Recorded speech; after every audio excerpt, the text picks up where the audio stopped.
We're ready to go with the next session. So this is part of our workshop series.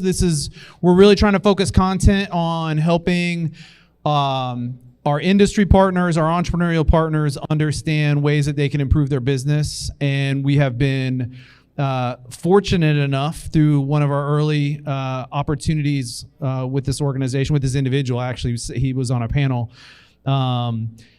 had the opportunity to share his story with us. I got to know him a little bit, and this is part of an opportunity for Trndsttrs to give back to the Kansas City community. And so we're extremely grateful for, this is the second time that they've been able to come up here and provide some content and really give us some insight into ways that we can improve marketing, improve workforce development, improve some of the other things, some of the elements of what we're doing. So with that, I want to bring Jake up, and I don't introduce my guests, man. That's just kind of my thing. So you're on your own. Perfect. Thank you. Mess around with this first. Perfect. So today we're going to break down what is my job 100% of the time, which is unlocking the most talented generation yet. Is the audio good? It sounds good. All right. And this is presented not just by me, but our entire team that's collecting insights and data on this. And of course, everything that we work in. So for those that don't know me, I'm the founder of Trndsttrs. We're the leading Gen Z ad agency that helps brands understand and reach Gen Z consumers and of course, Gen Z employees. Some of the brands that we've worked with include McDonald's, Coke, L'Oreal, United Healthcare, North Face, PacSun, incredible brand partners that we work with. And most notable to this conversation is McDonald's, who we've worked with their Gen Z HR and people strategy for the past 3 years. It's worth noting they're the second largest employer in the United States and the second largest employer worldwide if we don't count those employed by the CCP. The reason why I call this the most talented generation ever is because we were born with an iPad in our hands. They move at the speed of light. We're the ones to connect with and integrate and lead with the latest technology, and not just utilizing that technology, but actually integrating with it, homo deus, as is referred to. And as a quote I like to steal from Bane in the Batman movie, little revision to it, while older generations, while you merely adopted technology, we were born in it, forged by it. And that single difference is the reason why this generation is so amped and able to change the world and change all of the norms that they've got themselves into. Now, among all the incredible brand partners that we work with, that's not the reason you should trust me. The reason you should trust me is because I have made every single mistake possible when it comes to hiring and employing young people, because I've been doing it since the age of 18, which means, sorry, Gen Z, I had no idea what I was doing. I still don't today, but I'm going to try to share a little bit of what I have learned. The problem is simple. Leaders today fail to understand and empower young people. This is the largest gap we've ever seen in any workforce, with people working older, younger people entering the workforce at younger ages. And we see all the headlines all the time. We see from the Home Depot's founder, nobody works anymore. They're all socialists. They're communists. Whole Foods CEO says young people don't seem like they want to work and thinks that the socialists are taking over.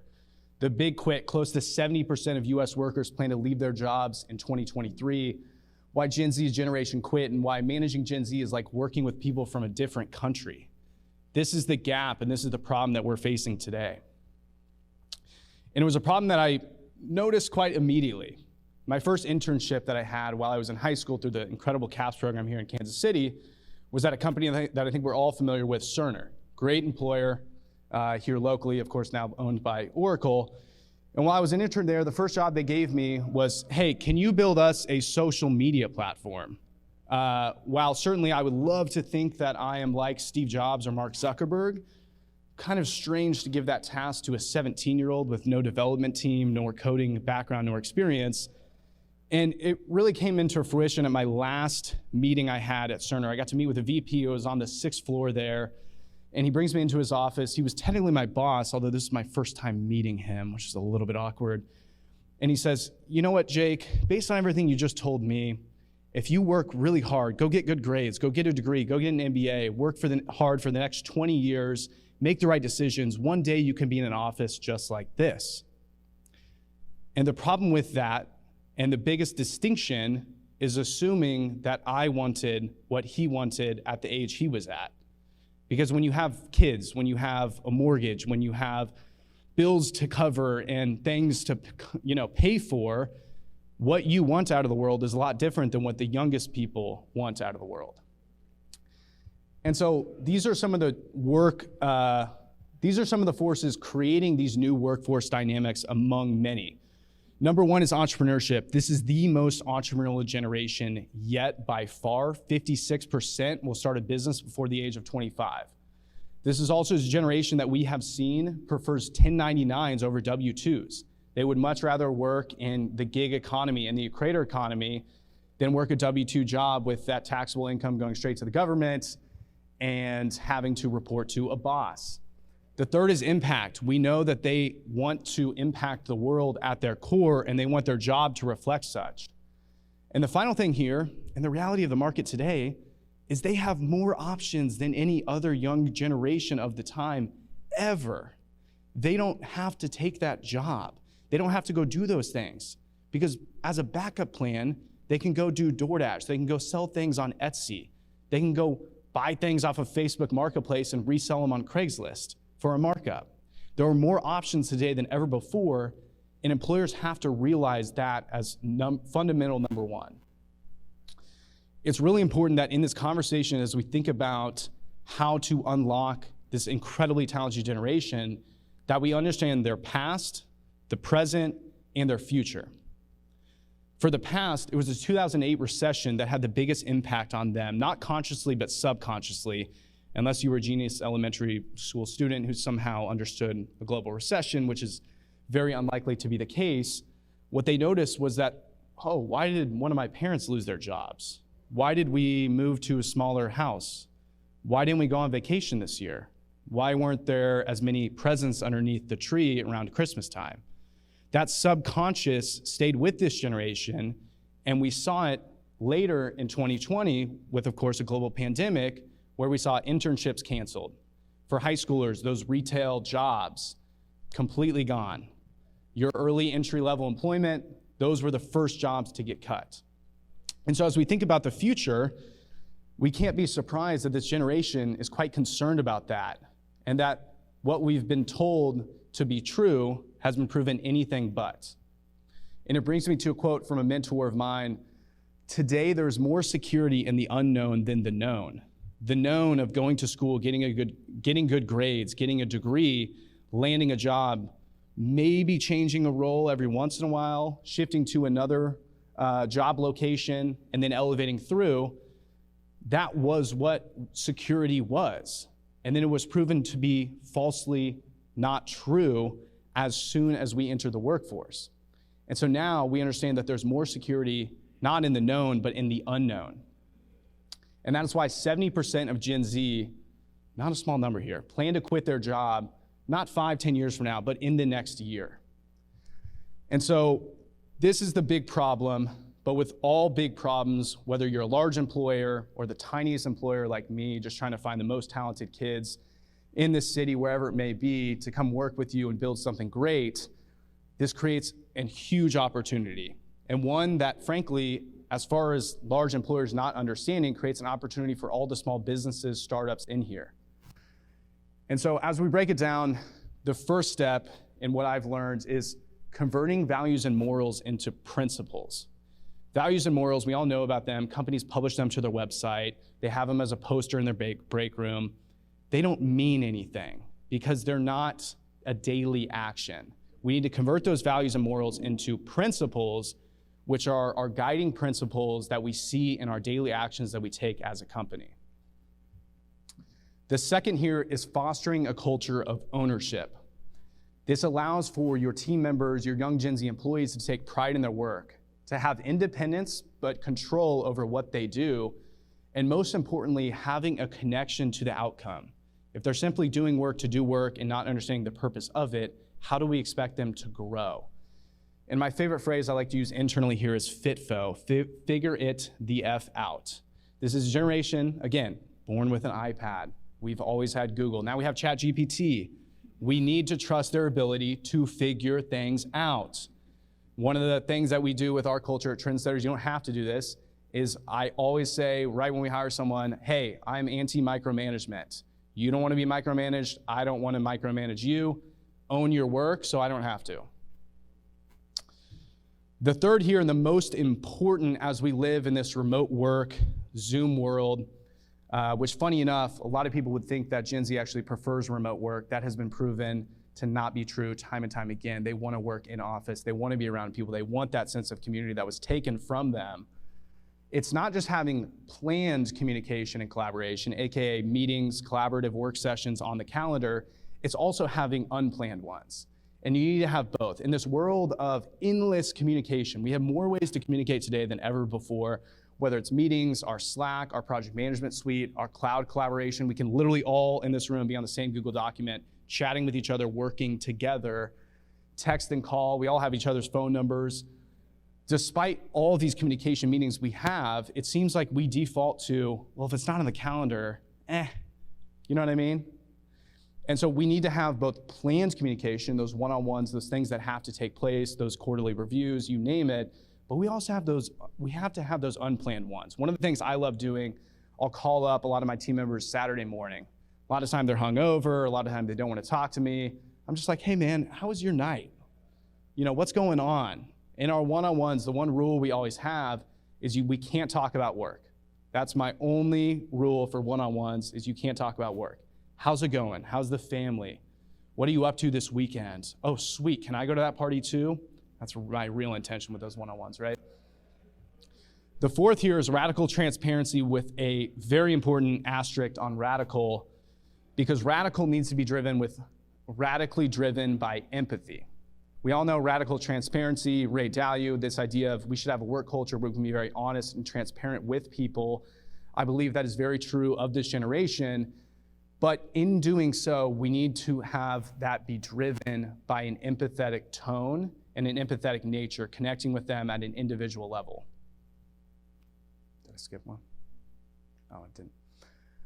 The fifth here is what I refer to as kind of evolved employment. I talk about how they prefer 1099s over W-2s, how this is a side hustle, a gig, a creator economy workforce.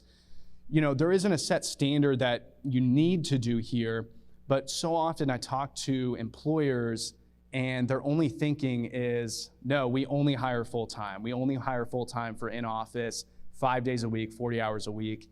I think so many companies, as we've done with Trndsttrs, can tap into the trends and not work against the trends, instead embrace them. And instead of trying to fight against that, hey, if you want to pursue a music career on the side, I am all for it. Why don't we find a part-time role for you to come in office 2.5 days a week? And oh, wait a sec, you like working on the weekends? Sweet, let's set you up with a work schedule that works around the clock. Oh, you like working at night? Sweet. Why don't you stay up and work with our team in the Philippines on those hours? So evolve and embrace those trends. And the sixth and the final one here, when it comes to recruiting and assessment, I'm no expert on this, but the number one question I ask, and what I always tell the employers that we work with to make sure they ask is, okay, but what have you done? And it's the reason why when people apply to Trndsttrs, they always send me their resume, and I tell them I'm not going to be reading that resume, because the first thing that we were taught, the second we stepped into middle school or high school, was, hey, make sure to stack that resume. This is generation, we know that. We know how to game the resume. Let me just go join this club. I don't even have to show up. And so what's on the resume matters a lot less than what have you done. Okay, you want to be a creative director. Well, maybe in the 80s that was maybe a little bit more difficult, but you want to be a creative director today? Okay, don't tell me about what degree you have and the strategies you have on paper. What have you gone and filmed? You have a literal 4K camera in your pocket at all times on your phone. There's no excuse for not having gone and done these things. Oh, you want to work in fashion? Okay, have you ever started a fashion brand? You can literally set one up on Shopify in 15 minutes. And so these are the questions that we always ask when it comes to our recruiting and assessment. Those are the 6 principles that we've applied that will hopefully, if you apply, will help you unlock this most talented generation yet. And that's everything I have.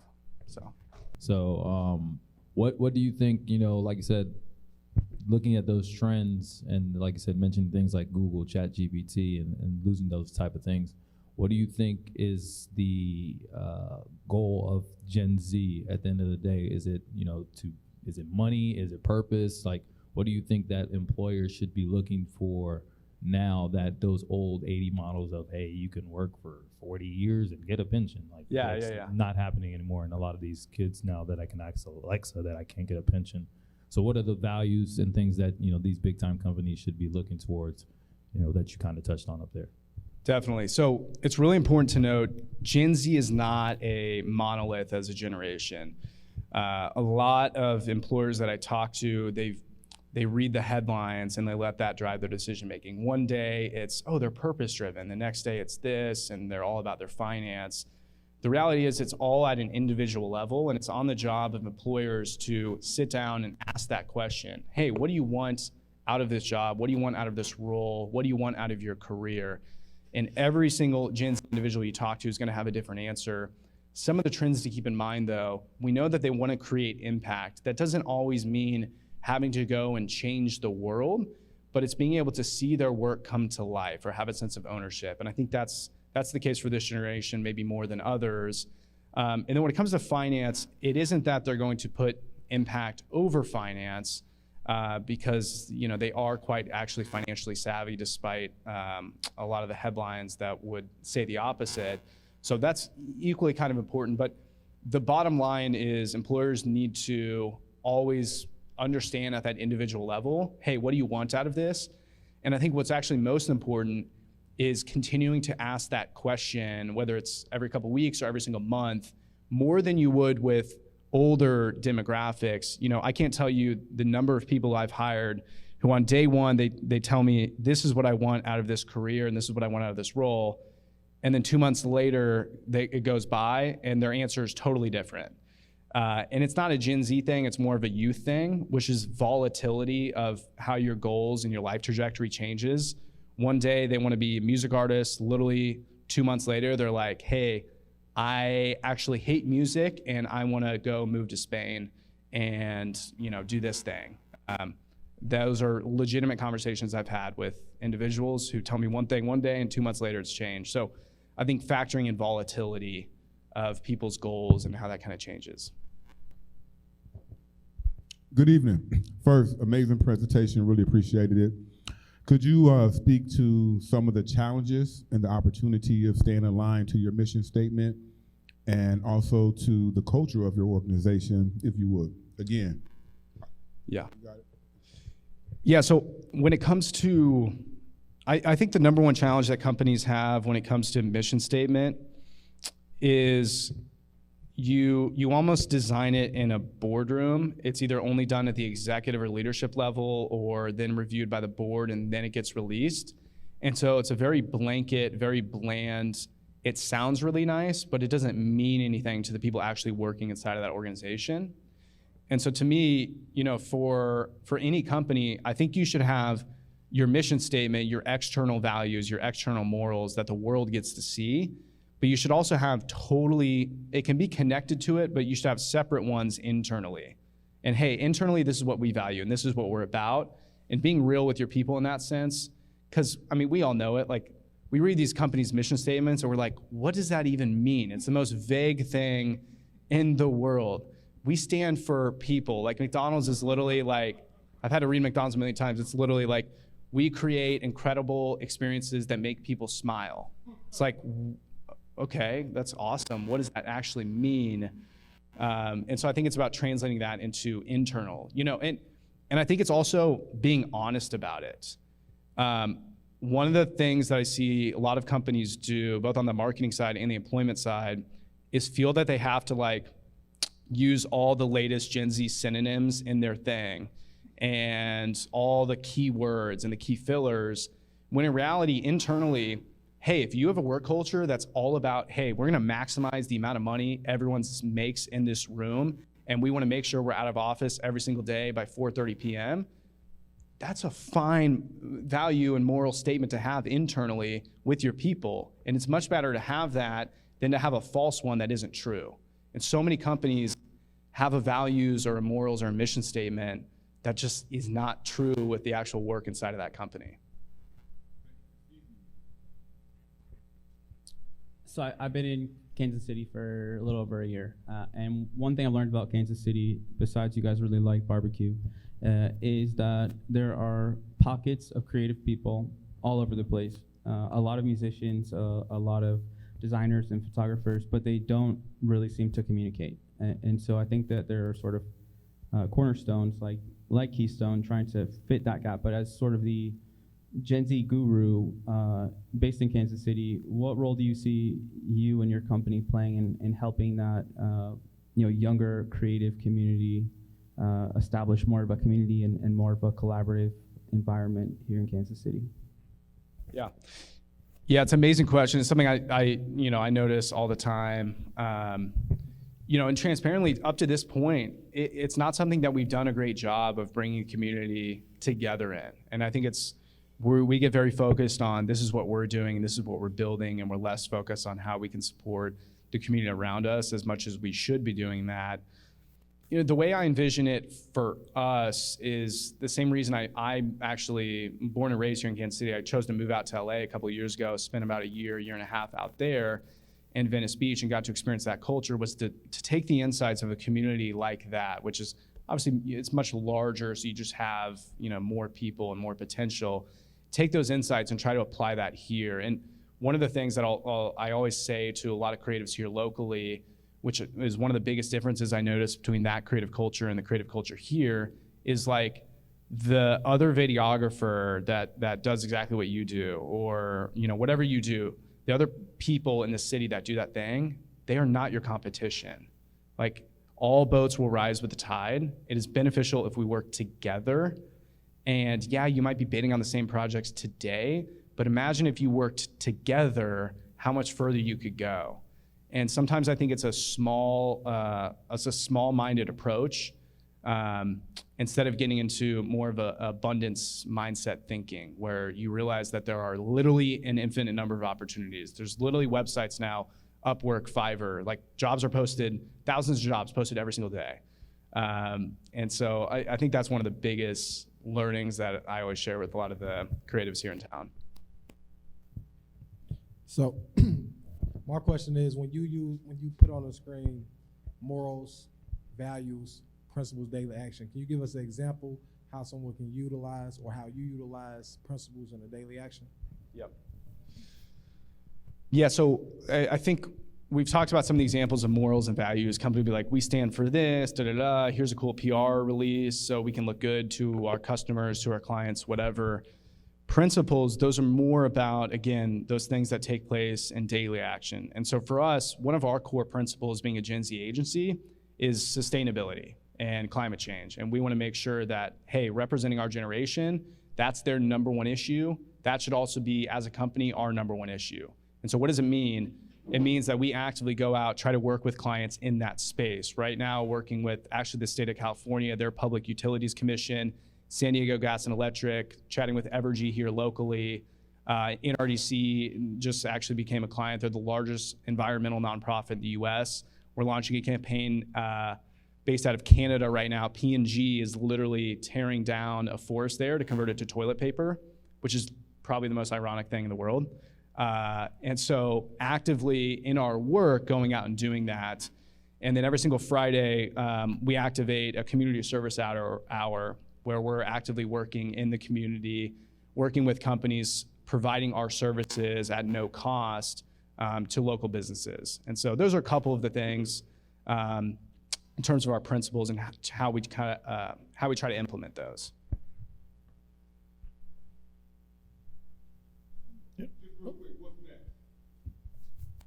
What's next for what? It's a great question.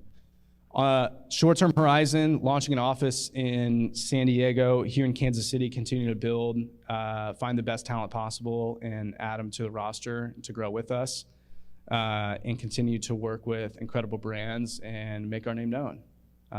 Considering we don't have vowels, a lot of people mispronounce it. I've heard like Trndsttrs, and so I think it's a good goal of ours over the next couple of years is to make sure that in every prospect meeting possible, they pronounce our name correctly. So You should come up with a counter brand that's just vowels. Yeah. Just vowels. Bunch of E's. Any other questions? Oh, What is something that you have learned about yourself that you didn't know before you started this whole business? You're getting me thinking. I think one of the things so one of the first things I learned and what I wanted to do, so more on the backstory, I dropped out of school, didn't really need to drop out of school, but wanted to.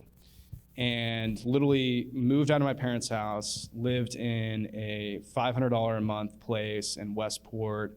Roommate was a drug dealer. His house didn't smell great. And just like really bad situation. Couldn't afford to pay myself anything. And it's because I wanted to put myself in a situation where for the first time in my life, my back would actually be somewhat against the wall, where like I only had one option. And so I think like one of the beauties of entrepreneurship is when you get put into an environment or situation where there's no other option, you can't avoid the obstacle, you literally just have to go through it. And I think you learn, the thing I've learned about myself is what I'm actually capable of. Where in a school environment, in a job environment, I would have never been able to see. And I think that's part of the reason, my personal story with that is part of the reason why so many have driven themselves towards entrepreneurship, is to be able to discover, what am I actually capable of? So that's probably the most important thing I've learned is like, wow, I'm actually capable of more than I thought I was.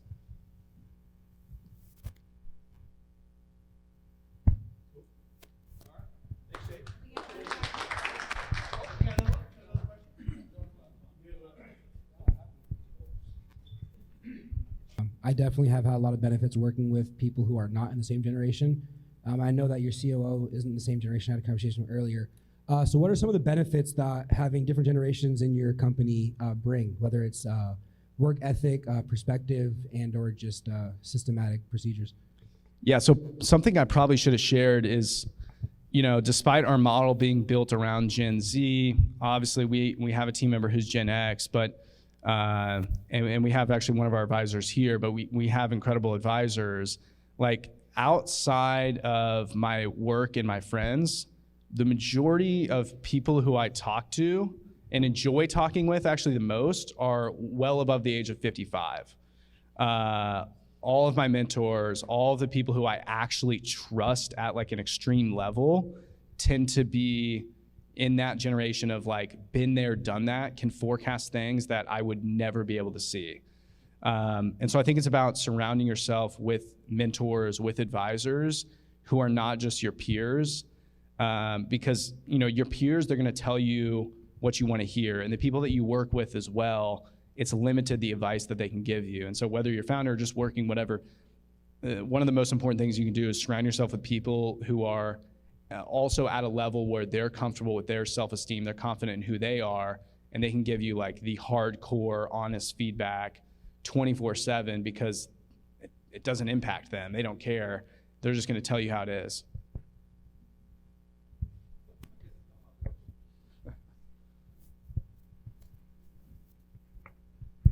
I think this is as much about perspective as anything. So what happens in the future?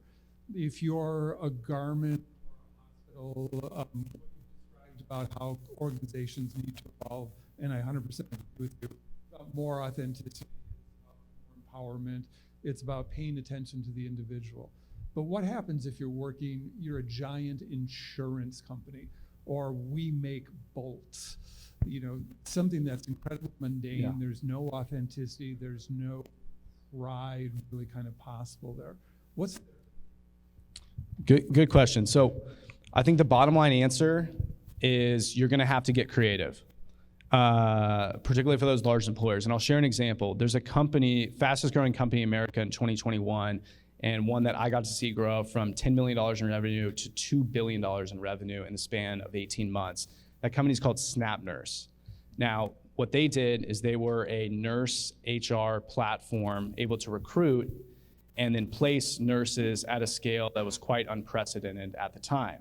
Of course, they stepped in, got quite lucky. Global pandemic took place for their business model, that is.